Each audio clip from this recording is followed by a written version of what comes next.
Welcome back to the Between Mediums podcast. We are so happy you're here. Today, we are going to talk about some of the best advice we received along our mediumship development journey.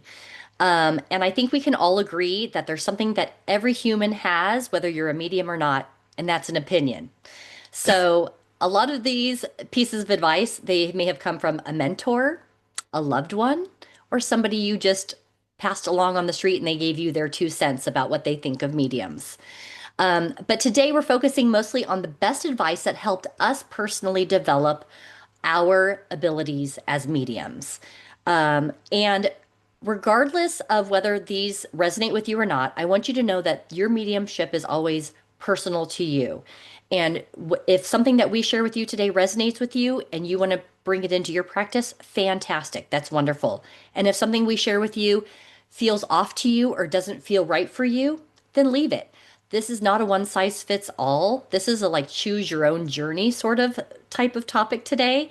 But we hope that you find a little bit of insight or even a little something that might help you along your way. I forgot to introduce ourselves. I'm Betsy. And I'm Bex. I'm going to go first and share my favorite best piece of advice when it comes to working with the spirit world, whether you're psychic, a medium, anywhere in between, is do not let anyone tell you what you can or cannot do as a medium.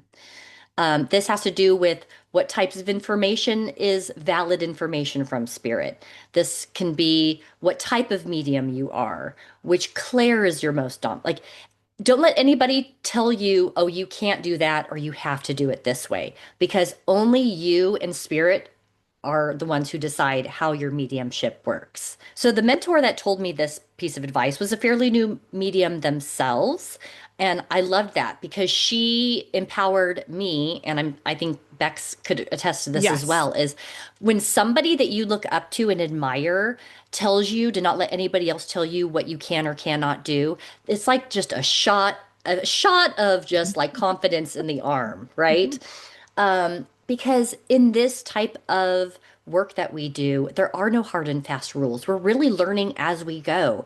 And you can be so limited if you take what somebody else tells you is not okay and take that as truth for yourself without actually physically experiencing it for yourself.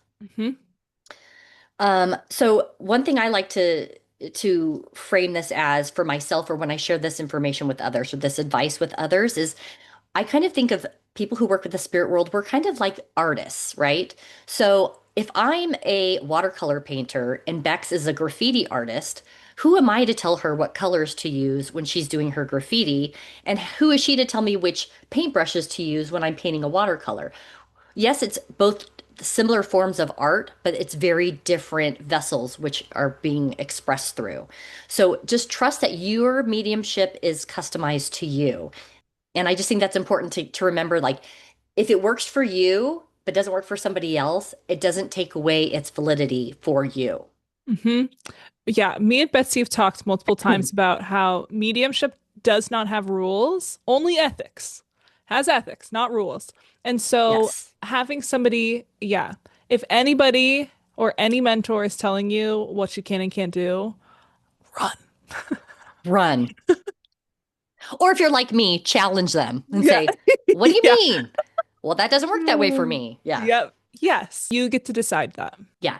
I love that you shared that, Bex, the disclaimer that ethics is the most important part. Like you have to be ethical and work in this industry with integrity and compassion in order to, in my opinion, be a good medium. Because if you're doing this without those things, your skills are not going to be as fully developed as they could be. Also, like mediumship obviously is like this intuitive art form, right? And so what's interesting is like these limitations that people might be placing on you, they might be kind of valuable in some readings, but you intuitively know that there's other readings that they might need somebody to be very direct with them or very blunt or very XYZ. Like as healers, as mediums, we can feel into the situation. So these limitations that present themselves as like these universal rules are not actually universal rules. Okay. So, Bex, tell me one piece of the best advice you ever received. Okay, I'm actually going to kind of piggyback off of yours because I feel like our best advice is kind of sister advice is you are the only one placing limitations on your mediumship. Spirit is not, and as Betsy said, other people can't do that. So Hmm. it really only works if you believe other people. So I think I love this piece of advice because I think in the beginning we really treat our mediumship as very fragile. Like, oh, if I don't do this, it's gonna go away. Or if I don't do this, I'm not gonna be able to connect. Or if I don't get enough sleep or exercise, or if I have a Diet Coke this morning, I'm whatever. Like we treat it like it's so breakable. And when we treat it like that, it becomes breakable. Like we are blocking our own connection. And I love the idea of just removing all of those limitations and recognizing that all of the limitations that are around your mediumship are placed there by you. Like how Betsy, how many times have we've worked in a lot of different circles together, and how many times have you heard a medium say like, "Oh, I just don't hear anything. I never hear Oh anything." yeah. Or The I nevers, I always. yes, Hmm. yes. Hmm. Like your nevers and your always are created by you, essentially. And so Hmm. this mentor, which I don't actually think I worked with Betsy, but she told me that like you can work anywhere, anytime. Like you could work in the airport, you can work in the hospital, you could work in a bar. Like all of these places, like you literally can connect with spirit anytime, anywhere. It might not be your best work, but like you can do it. So Yes. I find it so empowering to to be able to kind of look at these limitations and recognize them for what they are, an illusion. Oh, absolutely. I love that because you're right. And when you talked about like you can do it anytime, anywhere, there are. Can I share a personal experience Of with you? course. Okay. So earlier on as a medium, I somehow had like this crazy belief that I could like do anything I wanted to. So there was this local psychic fair called the Magic Market, and people could get like a booth and offer their services. And I'm like, I could do that. I'd never done it before. I never even practiced doing it before, This is but like how there's this just is a how Betsy works, by the way. She just goes for it. it's like because I just felt I like love it. spirit was like, "Oh yeah, you're supposed to do this." Like I just felt like, "Oh, I'm supposed to do this." I don't know what it's going to look like. I don't know how it's going to turn out, but I'm supposed to do it. So I've done it twice, but the second time I did it, I was put in a location that was like right next to the music and the band that was playing. And it was like this loud music over speakers and there's people walking by, and I got really into my own head like, "Oh, it's too loud. I'm not going to be able to focus. Oh my gosh, blah blah blah." And I started to panic, and I did my first reading, and it was a little bit clunky, but it was like you have to learn to drown all of that out. And I was, thank goodness, I was able to find my way. I even like took my clients like around the corner to get a little bit more quiet to focus. But it was a good lesson learned for me that like you think it's going to keep you from being able to do what you do, but you just have to lean in that much more because your abilities are the same regardless of what the outside circumstances are. So you just have to trust it. And I actually would encourage mediums to do things in places they don't think they can do it. Try doing a reading for somebody in a really crowded restaurant and see how it goes. Because I think you have to push yourself to do things that you're not sure if you're capable of doing to see if you're, because I always say you never know what you're capable of until you try. Hmm. And then you do it and you're like, holy crap, I did it. I was able to do it. And it gives you that boost of confidence to try that next challenging thing the next time. Hmm. And I think it kind of like shines, like it's removing all of the dust on your lens, right? Like, oh, I actually can do that. Oh, actually, I'm the one that is saying like, oh, I can't work next to a speaker. I can't work in a restaurant or all of these things. And I just think it's like it's super valuable to break out of our kind of spiritual rituals, our spiritual routines. Because I think especially early on, I feel like I was so clingy to like this idea that I need to meditate and I need to give my readings in this chair. And I was almost obsessive about it. I need to burn sage and do this. And I really with this belief that if I didn't check off all of these boxes, that this process wasn't going to work, when actually like all you need to do is like show up. Like literally that's it. Yes. And you know what? This will be a part like 2A of our best advice is, and this is from a mentor that we both shared, is kind of like spirit will always show up. Like you can slide in, like you just got home from the grocery store and your house is a mess and you have a booked reading that you need to show up for, but you didn't have time to sit beforehand. Yeah, you can just sit there and take a few deep breaths and it'll still show up just the Mhm, same. You don't have to go through a mhm. certain routine in order to have your connection with spirit be just as clear as it is. Totally. Yeah. Yeah, that's great. All right, Betsy, what's your next Okay. best piece? Okay. This is probably one of my all-time favorites that I continue to use all the time. Is if you are doing a reading and you feel like you are like reaching for that information from spirit, like trying to get more information instead of allowing it to come to you, that is going to inhibit your connection with spirit because the minute you start to reach and try to like control what information is coming through, the harder it's going to be. So anytime you kind of feel that strain with spirit, my advice that I've received and continue to give others is to, as much as you can, release yourself energetically from that information you're reaching for. Pull yourself back into your heart space, and literally it's almost like letting go completely with your body and just can go back into a receptive state and trust and know that spirit's going to give you exactly what you're meant to get. And every time I return back to that heart space and I just take a deep breath and let go, it's almost like a restart for spirit to then like come in stronger with the next piece of evidence. Um, and it's such a beautiful reminder, and it's such a simple thing to do to just connect back in and let go. Hmm. It's funny too because when you're too attached to the outcome, when you're too attached to this reading, you are again fogging your lens. Your channel is getting kind of foggy. And so when you are detaching, you are literally it's like you're blowing all of this dust off and you're allowing them to like be like, okay, phew, like now that that's out of here, you get all of this information. So I love that. And I know Betsy and I both have like this physical cue of putting our hand on our heart and we usually sit back, put our hand on our heart, take a deep breath, and to us that's like detaching and receiving. That's kind of our Yeah. cue to let go. I kind of think sometimes of myself as like a etch a sketch, like a human etch a sketch.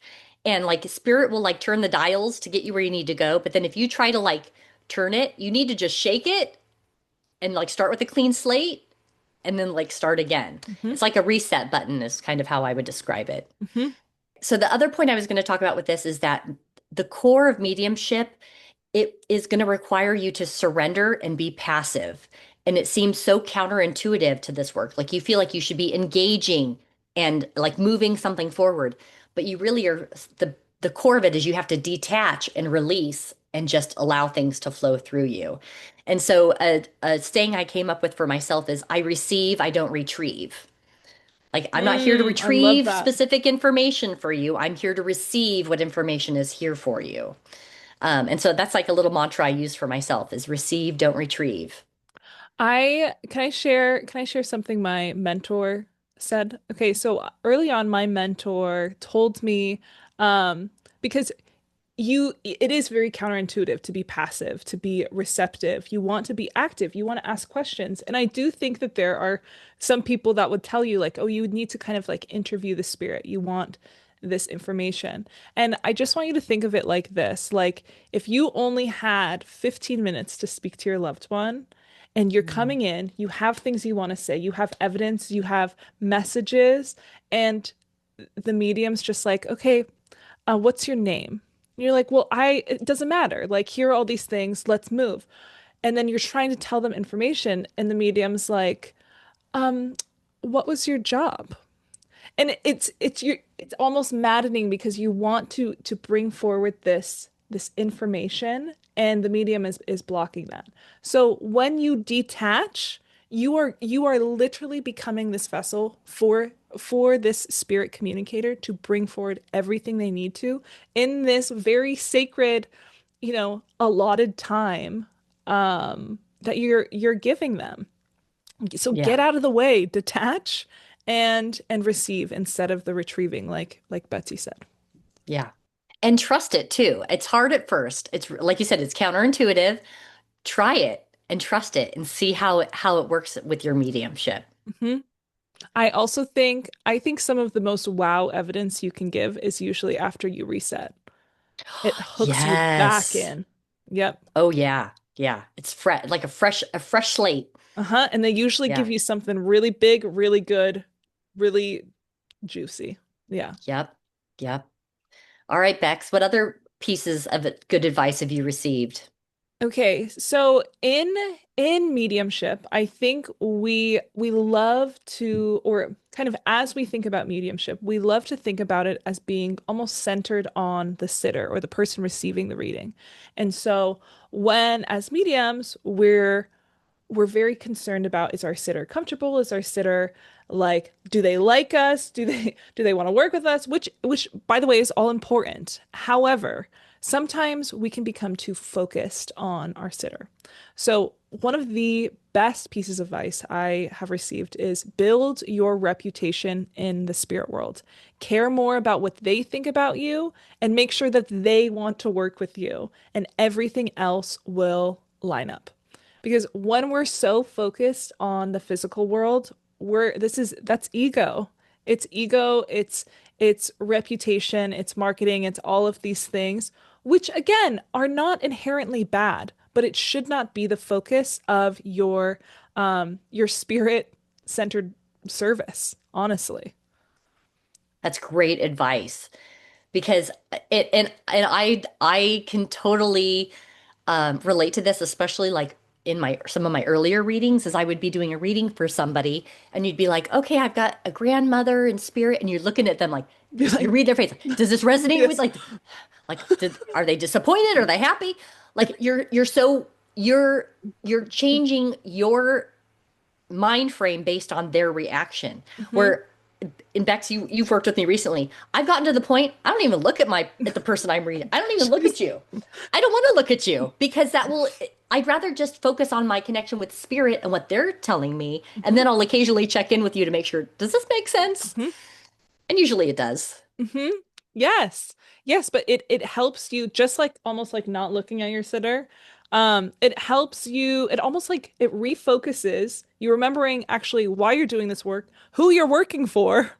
And I think it actually does a really beautiful job of kind of killing this anxiety, because you're not so sitter focused. You're leaning into spirit, you're leaning into the spirit world, and you're checking in on like, hey, am I saying all the things you want me to say? Hey, is this going well for you? Am I missing something? Am I whatever? And that makes your mediumship way better than, like me and Betsy said, like, we have a grandfather.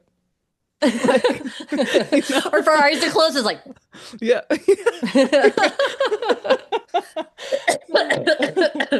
Yeah. excuse me. No, this piece of advice is probably my number one, just because I think it really fundamentally shaped my mediumship and my mediumship practice. Yes. And you know what? I'm going to share something that's a little bit vulnerable to share, but I think it will help other mediums is that I'd say in the first, let's say 6 months to a year of me doing this work, I would say my heart's intention had a part of it that wanted the other person to acknowledge, yes, you are in fact a medium. Almost like I was looking for validation from them to confirm that yes, what I am doing is I'm a medium, like like validating hmm myself. And I feel like that's normal, I think, for anybody who does this work because it's very vulnerable work. But there was a time where all of a sudden it flipped for me and I realized it doesn't matter. Like I just show up and do what I do because I know I'm a medium. Spirit knows I'm a medium. And it's like once you can make that shift mentally for yourself, I do feel like it really can change your mediumship for the better because you're less attached to what the sitter's reactions are or what their opinion is of your mediumship reading, and you rely solely on your relationship with spirit. And that's when you're going to grow the most, when you release your desire for validation. Totally. Yeah. 100%. So this is one of my favorite pieces of advice. And that is, and this is also from one of my favorite mentors ever. Um, and she told me that spirit is the best storyteller. That if you just give what spirit is giving you, they are going to make this most beautiful story arc that you could have never put together yourself. And it like, and there have been times where like you start off and you're getting evidence or messages and you're like, what is this about? Like this doesn't, it doesn't seem like it fits. But if you just continue to trust it, I have on countless occasions been blown away by how spirit has brought something so full circle. There'll be something they bring up at the very beginning of an hour-long reading that then in the last 10 minutes, it is just completely like it's almost like it was divinely designed. Like they Hmm. knew where they were going. An example of spirit being the best storyteller. I think of this one time I did a reading for somebody who had a dog that was about to pass. And this dog was her mother's dog, who is also in spirit. So she inherited this dog after her mother passed, and this dog was about to pass. And so she came to me for an animal communication reading to talk about like what are his wishes, that kind of thing. And of course, her mother came in as well during this reading. And so I asked her, is it okay if I connect with her? And she said, absolutely. And what was mind blowing to me is the information that Spirit was giving me to give to the client was asking about it basically was giving her instructions of how to allow her children to send messages to their grandmother in spirit through this dog by whispering the mother in spirit told me I want the kids to whisper in this dog's ear any messages they have for me, and I'm getting the chills right now as I'm I have retelling chills. this. I have chills. And then when they whispered and tell them that when they whispered these messages to me that he's gonna be the messenger to me in heaven, that this is their way of getting their messages to me in heaven. And I didn't understand where spirit was going with these like instructions, but as soon as I shared this and as soon as I heard, and I don't want to use the dog's name, but let's say the dog's name was Rufus. I heard Rufus is the messenger. Rufus is the messenger. Me, and it was like what like no human would ever be able Makes me to want to come up with cry. this. Yeah. And it was just like it was so authentic and so real from spirit of how we can connect with them. But it's like that was all from spirit. Every bit of that was from spirit. And it's like if I had been like, okay, does your dog want to eat chicken or beef as their last meal before they pass? That doesn't matter. What matters is what the spirit world impresses upon us, not what we feel like is an agenda for the reading. And One more example okay. is another example as I was doing a reading for this lady and I kept getting information about like her listening to other people, like being a sounding board for other people. And Spirit just kept showing me like, okay, I see you're on a hike with your adult son and he's talking to you about this job change. You'd understand that. She's like, yes, yes. And it turned out that like her story arc, it was about how she was the listener to all these different people like that had passed and how they all came through with these different messages that pulled it all together about how like that is how she like that's her service to people here in the physical world is to be that sounding board for people, to be that listener. And it was like if I had edited that out because it was like, oh, that's not good enough evidence, I would have missed being able to deliver this beautiful story and message from her loved ones in spirit. It just shows you, though, this, I feel like this is just beating in the fact that everything you get from spirit means something. Every single piece of evidence needs to be shared because they are the storytellers. You are just the scribe. Like, write it down, share it, because all of these ingredients are making this beautiful recipe. You just don't know what it is yet. My last piece of advice is something that I'm actually still working on, if I'm being very honest and vulnerable, but it's something that is helping me and it's helping me show up. And so it is better to serve imperfectly than not serve at all. And I think this is something that I just need to hear over and over and over again because um, literally all I have to do is show up, show up, show up, don't stop showing up. That is the ingredient because as mediums, as intuitives, we want to be evidential. We want to do things. We want the details. We want the wow factor. We want to have like the crisp, beautiful, clean reading. And sometimes it doesn't always look like that. And I think just instilling ourselves with this idea that like just showing up and giving whatever you get, even if it's not, as cute and polished and Instagram worthy as you want it to be, is so much better than not sharing your gifts. Yes. I I actually I had a reading. This was probably I think this was like a year ago. And from my point of view, from like my perspective, I totally bombed this reading. It was actually it was really hard. I was on a roll and then I had this reading and the connection just kind of felt like it was underwater. And what's really interesting is I remember I only got like three very crisp pieces of information and everything else was fuzzy, which was very frustrating. So I ended up having to just be like, I am so sorry, like we're gonna have to reschedule. And what's interesting about this is she ended up giving me a 5-star review because she said that she walked into this reading and she only needed to hear three things. And she said the three things that I brought forward were all three of the things that she needed to hear. So even which honestly I feel emotional talking about it because even though it was not even close to my standards, even though normally I would probably beat myself up for it, Spirit brought forward exactly what she needed to hear, even though I was the imperfect vessel. I'm just like, I'm in awe right now because it's such a beautiful message. And for some reason, I'm like feeling, it's like, I feel like almost like a religious pull here of like, we are all imperfect, and that's by design. We are all imperfect. And it's like, but you can use an imperfect, messy vessel to send healing and closure and peace to somebody. But if you wait to be perfect before you share it, you are limiting yourself and all these people from your beautiful gift.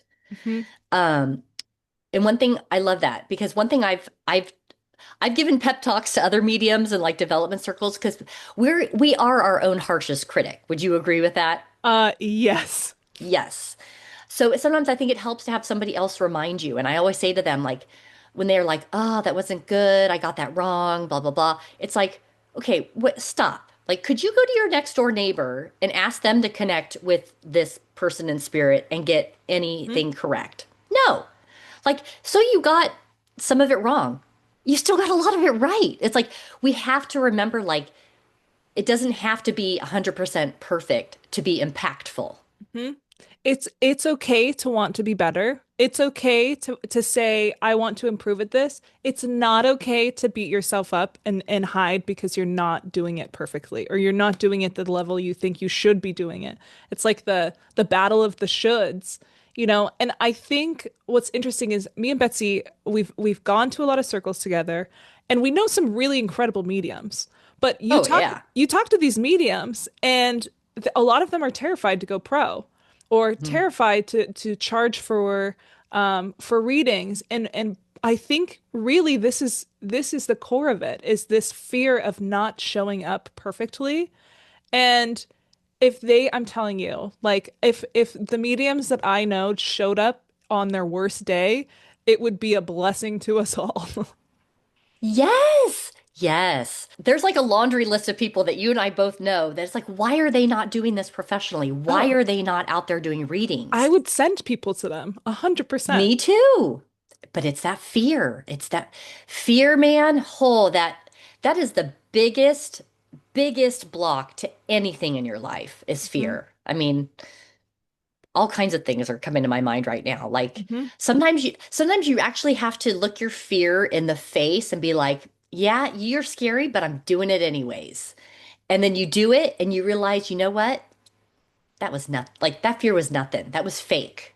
It's okay. I feel like this podcast episode is really interesting because I feel like you talked about like the spirit telling a story, but I feel like this is telling a story. Like, don't let Mm. anyone else limit you. Don't limit yourself or spirit. And it's okay if it doesn't look as pretty and polished as you want it to be. Like, just don't put the limitations. Don't allow fear to limit your capacity to serve.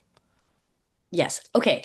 I would love to talk about an example that you and I were both an experiencer of. So, a few weeks ago, I did my very first professional group reading online.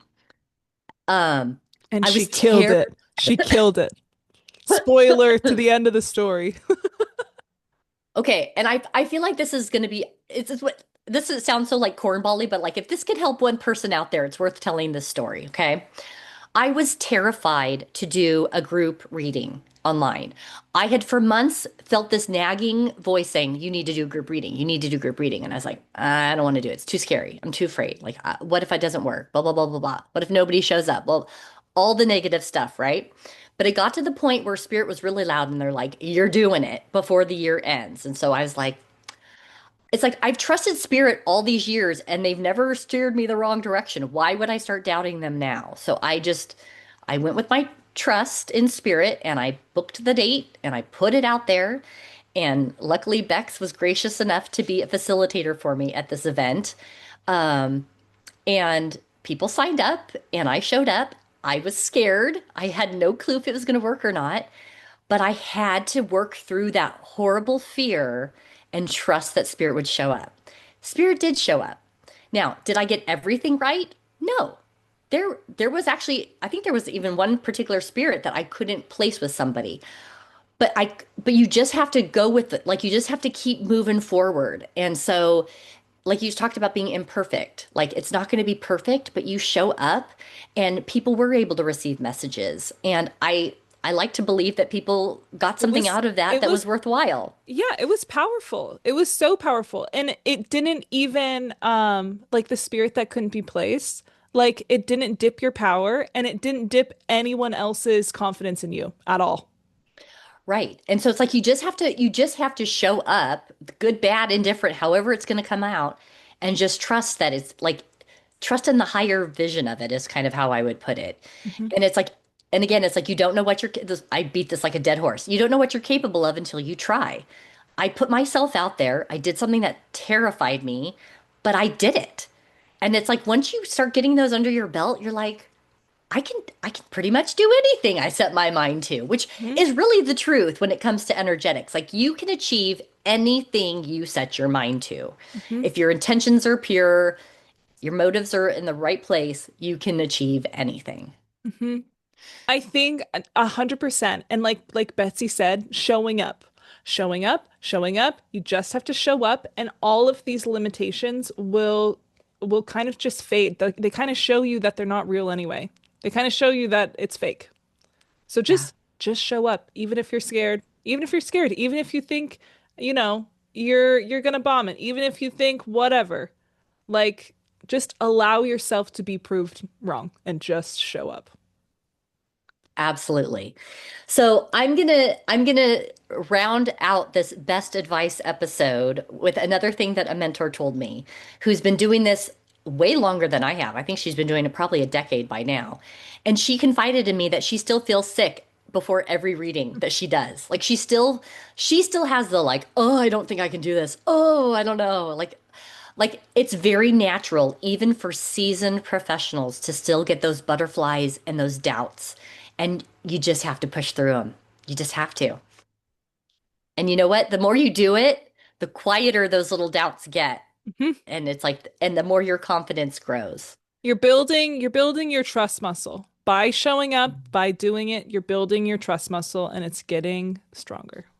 So we've shared today with you some of our very best advice. I could have an exhaustive list of things that are great advice from mentors, but these have been some of our key best pieces of advice. We would now love to hear from you guys. Did any of this best advice resonate with you? Is there any other advice that you would add to these lists, this list of our best advice that has worked for you? We just love to hear and learn from others because I think that's the beauty in this type of work is that this community is we're all here for the higher purpose, which is serving spirit. And so by sharing with one another and almost like collaborating with one another by sharing our experiences and what's worked with us and what hasn't worked with us, we are helping others do this as well. So feel free to share down in the comments or send us an email or a message and let us know what resonated with you today. Think of me and Betsy as your spiritual BFFs. We want to be in this community with you. We want to build you up, but we also want to hear what you have to say. So definitely share with us, as we have shared with you all of our golden nuggets today. And stay tuned because in the next episode, we are going to be sharing the worst pieces of advice we've received as mediums. In addition to hearing from you, we also want to know what are you ready to let go of? What self-limiting thoughts or limitations have you put on yourself that you now feel you're ready to let go of? Because we would love to hear about that too. We'll see you next time on the Between Mediums podcast. Bye. Bye.